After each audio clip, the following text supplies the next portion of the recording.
सच्ची कहानियाँ हैं। अच्छी बात है कि इन कहानियों के किरदार हम लोग नहीं बने, ईश्वर करे हम कभी ना बने, लेकिन कहानियाँ सच्ची हैं। जब मैं दिल्ली आया था 1990 में, मैं हरियाणा के एक शहर से, भिवानी से दिल्ली आया था पढ़ने के लिए। मेरे ड्रीम कॉलेज में हंसराज भी एक था, पर मेरा संयुक्त से मेरा एडमिशन जाकिर हुसैन में हुआ। मेरे अंक ठीक थे, यहाँ हो सकता था, पर मैं तो नई दिल्ली स्टेशन पे उतरा, बाहर निकला, पता लगा वहीं एक कॉलेज है, वहीं एडमिशन ले लिया मैंने। तो लोगों ने कहा कि यार कैंपस बड़ा अच्छा होता है। मैंने कहा क्या फ़र्क पड़ता है, कॉलेज कॉलेज होता है, छंडो, यही छंडो में सिखाने आया हूँ आप लोगों को। ठीक है, स्टेशन से निकले वहीं कॉलेज है, मैंने घर जाना होगा तो आराम से कॉलेज से निकल जाएंगे, क्या रखा है कैंपस में। पर मेरा एक दोस्त जो मेरे साथ ही आया था उसी शहर से, उसने एडमिशन हंसराज कॉलेज में लिया। मैं और वो स्कूल के डिबेटर्स थे, डिबेटिंग में हम लोग स्कूल टाइम से काफ़ी एक्टिव थे। डीयू में आए तो यहाँ भी एक्टिव रहे। डीयू में मैंने करीब 5 साल डिबेटिंग की और मेरा ख्याल है कि लगभग 300-400 डिबेट्स मैंने जीती होंगी डीयू में, कुछ हारी भी होंगे, लेकिन मैंने खूब डिबेट, वो मेरा दरअसल दाना पानी था, रोजी रोटी मेरी वही थी कॉलेज के दिनों में। घर से पैसे मैं लेता नहीं था, मिलते भी नहीं थे, देना क्या था, ऐसी स्थिति भी नहीं थी उस समय मेरे घर में कि मिल सके। तो डिबेटिंग मेरा रोजगार था, एम्प्लॉयमेंट था मेरा, उससे काम चल जाता था आराम से। उसका भी चल जाता था, वो हंसराज से था, मैं जाकिर हुसैन से था। हम खूब डिबेट्स में मिलते थे। अक्सर ट्रॉफी या तो हम जीते थे या वो जीतता था, कोई भी जीते रूम पे ही आती थी, क्योंकि हम रूममेट्स थे, एक साथ ही रहते थे। वो मुझसे योग्यताओं के मामले में 21 था, बल्कि अगर वो 21 था तो मैं 15 ही रहा हूँगा या 12 रहा हूँगा, 22 या 21 तो नहीं रहा हूँगा, मुझसे बेहतर था योग्यताओं में, बड़ा अच्छा व्यक्ति था। ग्रेजुएशन के बाद मैंने एमए हिंदी साहित्य में एडमिशन लिया, जबकि बीए ऑनर्स हिस्ट्री में किया था मैंने। उसने तय किया कि वो कुछ और करेगा, प्रोफेशनल कोर्स करेगा, नौकरी करेगा, तो वो चला गया दिल्ली से। मैं दिल्ली में रहा। फिर मैं एमए के बाद तैयारी करने लगा यूपीएससी की। तब तक मैं यूजीसी जेआरएफ कर चुका था। पहला अटेम्प्ट दिया, प्रीलिम्स हो गया। मेंस मेरा 96 के मेंस की बात कर रहा हूँ, मेंस शुरू होने वाला था, 2 दिन रह गए थे। करीब 10 दिन पहले वो मेरे पास आया हुआ था दिल्ली में, मिलजुल के अच्छे से बात करके गया था। उन दिनों उसका एक प्रेम संबंध कहीं हमारी ही एक मित्र के साथ चल रहा था। हम सब दोस्त थे, तो उनमें से 2 लोगों का आपस में एक अफेयर था। मुझे नहीं पता क्या हुआ, लेकिन मेरे मेन एग्ज़ाम से 2 दिन पहले रात को 12 बजे एक फ़ोन आया और ये बताया गया कि मेरे दोस्त ने फंदा लगा के अपनी जीवन लीला समाप्त कर ली है। वो दिल्ली से दूर था कहीं, और जिस व्यक्ति के बारे में मेरी राय ये थी कि उतना जीवट वाला व्यक्ति कोई हो नहीं सकता, जो जिंदगी से हार सकता ही नहीं, जिसके होने से कई लोग हमेशा जीता हुआ महसूस करते हैं, वो चुपचाप एक बंद कमरे में जिंदगी से हार गया। मैं आज तक नहीं समझ पाया कि ऐसा कैसे हुआ। बाद में टटोला, उसके पेरेंट्स से बात हुई, भाई से बात हुई, उन्होंने उसकी याद में एक सोशल वर्क शुरू किया ताकि किसी और बच्चे को ऐसा न करना पड़े। तो जो हल्का हल्का अनुमान हुआ वो ये कि शायद कुछ ऐसा था रिलेशनशिप में जो नहीं संभल पाया था, और रिश्ता टूट ना जाए इसका दबाव बहुत ज़्यादा था, और वो दबाव झेल नहीं पाया। इस उम्र में ऐसा फेज आता है, कई बार आता है।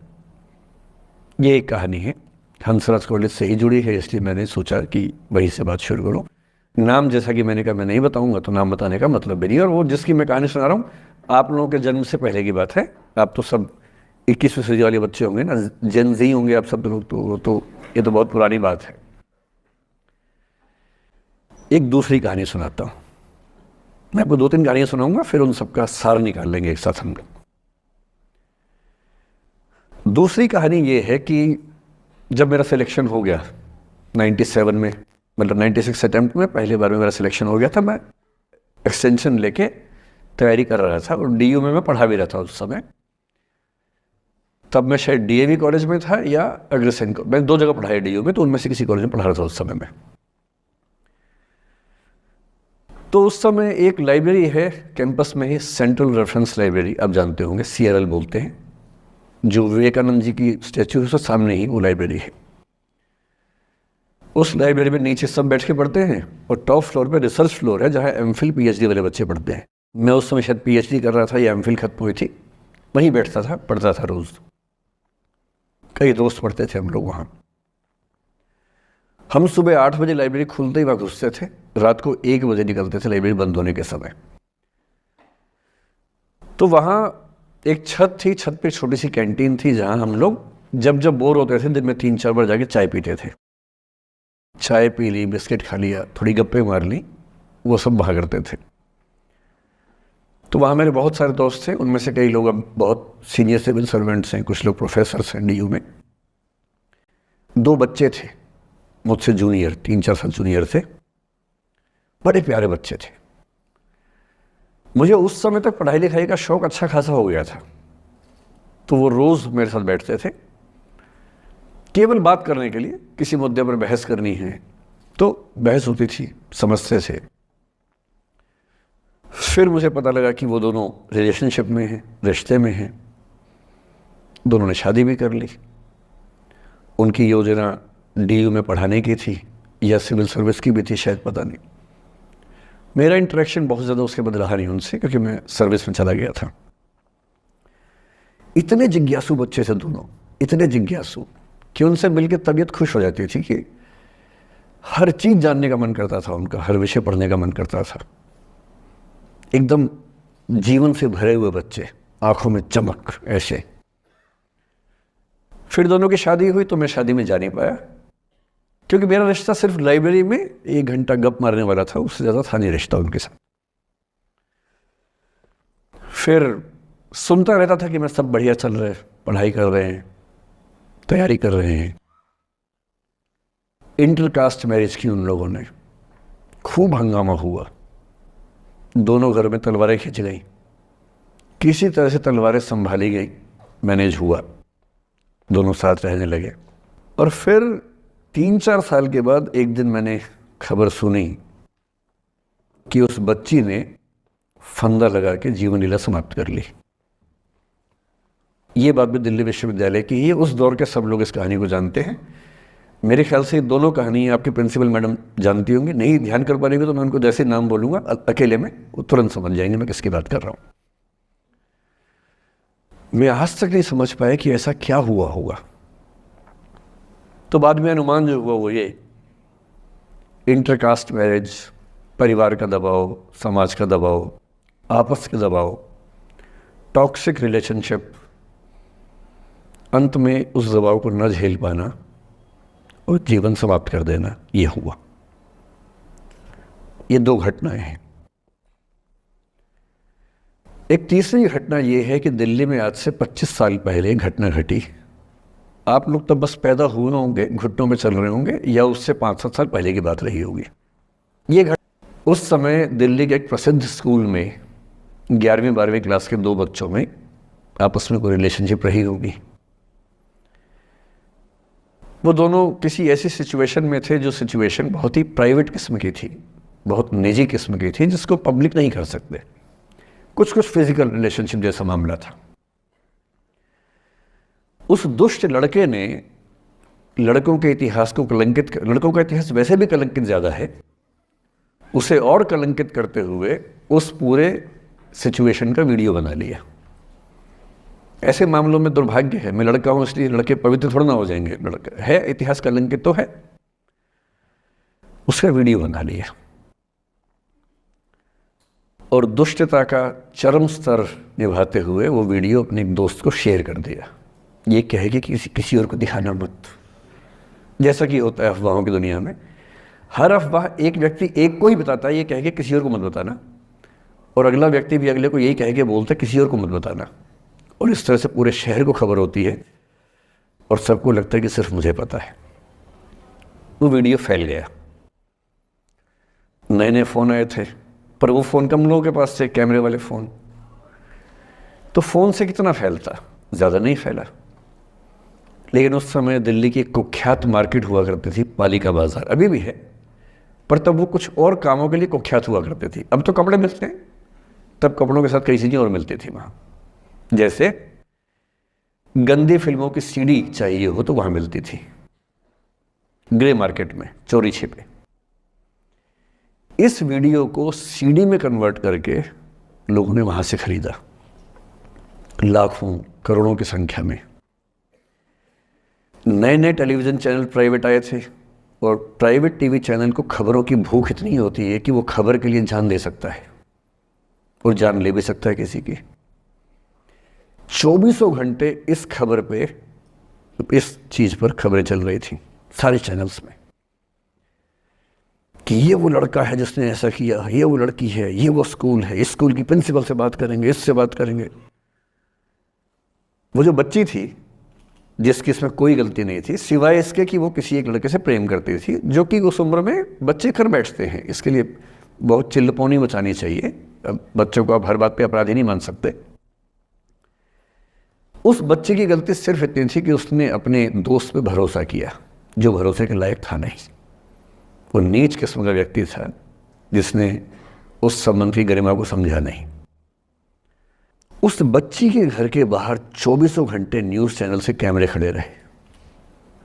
घर से कोई भी निकले 50 कैमरे पीछे, आप बताइए आपकी बेटी कैसी है, आप बताइए आपकी बहन कैसी है। अंत में उस पिता ने अपनी बच्ची को इस देश से बाहर भेज दिया।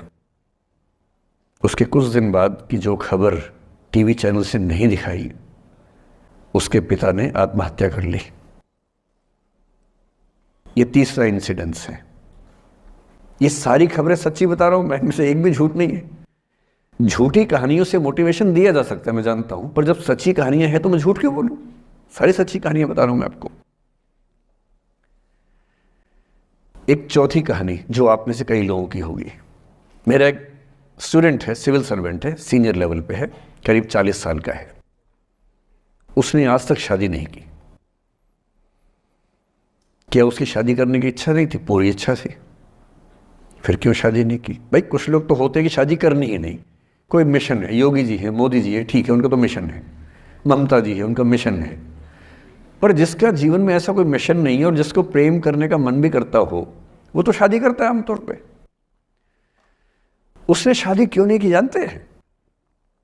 जब वो 25-26 की उम्र में था, जब वो मेरा विद्यार्थी भी था, एक दिन मेरे पास आके बोला कि सर एक बात करना चाहता हूँ। मुझसे मेरे स्टूडेंट्स ऐसी बातें खूब करते हैं पर्सनली आके, अब तो मैं टाइम कम दे पाता हूँ, पहले तो ये सब होता रहता था क्लास के अलावा। एकदम रोता हुआ आया, आंखों में आंसू भरे हुए बहुत सारे। अरे क्या हो गया भाई? तो फिर उसने किसी का नाम बताया कि सर वो ही मेरी स्टूडेंट थी, कि सर उसके साथ रिलेशनशिप थी, उसने धोखा दिया है मुझे। अच्छा, धोखा देने वाली कहानियाँ मुझे बहुत अपील नहीं करती। मेरा मानना है कि दोनों पक्षों की गलतियाँ होती हैं। आप केवल अपने पर्सपेक्टिव से सोच के धोखा करते रहते हैं, ऐसा थोड़ा ना होता है भाई।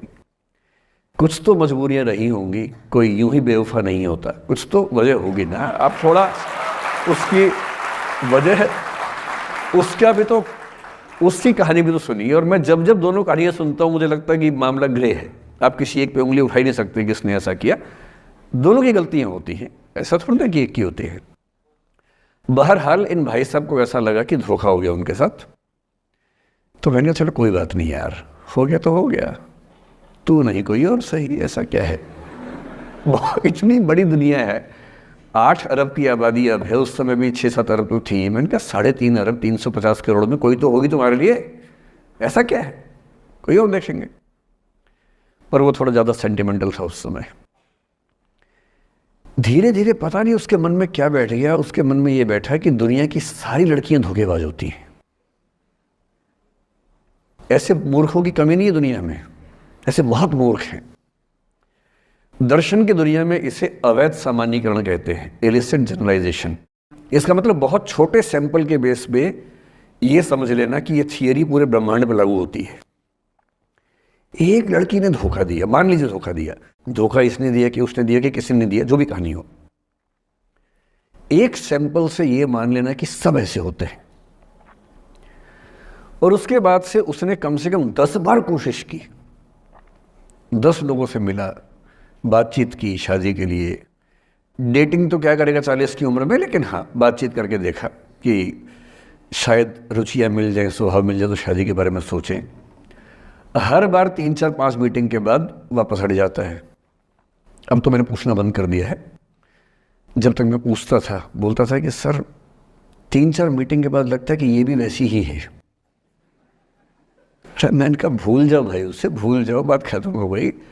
उसके बच्चे घूम रहे हैं आजकल स्कूल में, अब तुम कम से कम शादी तो कर लो। वो भाई साहब आज तक अकेले हैं और अब तो बाज़ार में मूल्य भी कम हो गया उनका, अब विकल्प भी ज़्यादा नहीं मिलते हैं। अब जो विकल्प मिल रहे हैं वहाँ उसकी रुचि और कम हो गई है। तो पूरी संभावना है कि वो जीवन अकेले ही गुजरेगा अब उसका। एक अंतिम एग्जाम्पल देके फिर मैं निष्कर्ष की तरफ बढ़ूँगा। मैं एक IAS ऑफिसर को जानता हूँ, 2 IPS को जानता हूँ, बहुत योग्य लोग, देश के सबसे अच्छे संस्थाओं से पढ़े हुए लोग, प्रॉपर IAS प्रॉपर IPS में नौकरी करने वाले लोग, और इन तीनों ने अपना जीवन समाप्त कर लिया नौकरी में रहते हुए। क्यों? क्योंकि नौकरी और घरेलू जो दुविधाएं थी उनको झेल नहीं पा रहे थे, ना झेल पा रहे थे, ना भूल पा रहे थे। लेट गो नहीं कर पाए तो गिव अप कर दिया। और इसलिए मुझे अक्सर लगता है कि जितनी चीज़ें हम सिखाते हैं बच्चों को, हिस्ट्री, इकोनॉमिक्स, लिटरेचर, वो सब ठीक है, उनका भी महत्व है। शायद उससे ज़्यादा महत्व इस चीज़ का है कि ये समझें कि अपने इमोशंस को कैसे मैनेज करना है। जब जीवन में ऐसा लगे कि सब खत्म हो गया है, जब जीवन में लगे कि बहुत टॉक्सिक किस्म की लाइफ हो गई है, उससे बाहर कैसे निकलें, शायद ये सबसे महत्वपूर्ण लेसन होता है जो हम सबको सीखना चाहिए। मैंने कहीं से सीखा नहीं है, ना मैंने ऐसी किताबें पढ़ी हैं। हालांकि मैंने 2 किताबें मंगवाई हैं पिछले हफ्ते, पढ़ी नहीं है अभी तक, तो मैं किताबों के बेस पे नहीं जानता कैसे सीखते हैं, लेकिन ज़िंदगी से तुम सीख सकते हैं। इन कहानियों का सबका एक ही सार है, वजह अलग अलग है। एक व्यक्ति ने इसलिए अपना जीवन समाप्त किया कि वो रिश्ता उसके हाथ से छूट रहा था। एक ने इसलिए जीवन समाप्त किया कि रिश्ता बन गया था पर समाज के दबाव, घर के दबाव मैनेज नहीं कर पाए। एक ने ज़िंदगी भर शादी नहीं की सिर्फ इसलिए कि वो पुरानी यादों को भूल नहीं पाया। अरे एक बार गलती हो गई तो हो गई, आगे तो संभावना जीवन में है भाई, क्यों इतना हावी रखना उसी से दिमाग के ऊपर। कुछ लोग देश की सबसे अच्छी नौकरी में होकर हर पैमाने पर सफलता की हर कसौटी पे खरा उतरने के बाद जीवन नहीं बचा पाए, क्योंकि दूसरों की नज़र में आप बहुत सफल हो जाए, अपनी नज़र में शून्य हो, तो फिर जीवन कैसे बने, जीवन कैसे बचे। इन सारी कहानियों का मूल भाव एक ही है, अगर आप खुद को हैंडल नहीं कर सकते तो दुनिया को क्या हैंडल करेंगे। दुनिया को हैंडल करने से पहले खुद को हैंडल करना सीखना पड़ता है, और उसका सबसे आसान जो रामबाण उपाय है उसको बोलते हैं द आर्ट ऑफ लेटिंग गो। जाने दो। वो अफसाना जिसे अंजाम तक लाना ना हो मुमकिन, उसे एक खूबसूरत मोड़ देकर छोड़ना अच्छा। साहिर ने लिखा। प्रेम की दुनिया के बारे में साहिर से अच्छा कौन लिखेगा। तारुफ समझते, तारुफ ना परिचय, इंट्रोडक्शन। कहते तारुफ रोग बन जाए तो उसको भूलना बेहतर। अरे परिचय हुआ किसी से, आपकी भाषा में इंट्रो हुआ, यही बोलते हो ना आप लोग, इंट्रो हो गया, इंट्रो हुआ, दोस्ती हुई, बाद में लगा रहे यार ये तो ऊट पटांग आदमी है या ऊट पटांग लड़की है, छोड़ो फिर, ऐसा क्या लोड लेना है। तारुफ रोग बन जाए तो उसको भूलना बेहतर, ताल्लुक बोझ बन जाए तो उसको तोड़ना अच्छा। वो अफसाना जिसे अंजाम तक लाना ना हो मुमकिन, उसे एक खूबसूरत मोड़ देकर छोड़ना अच्छा।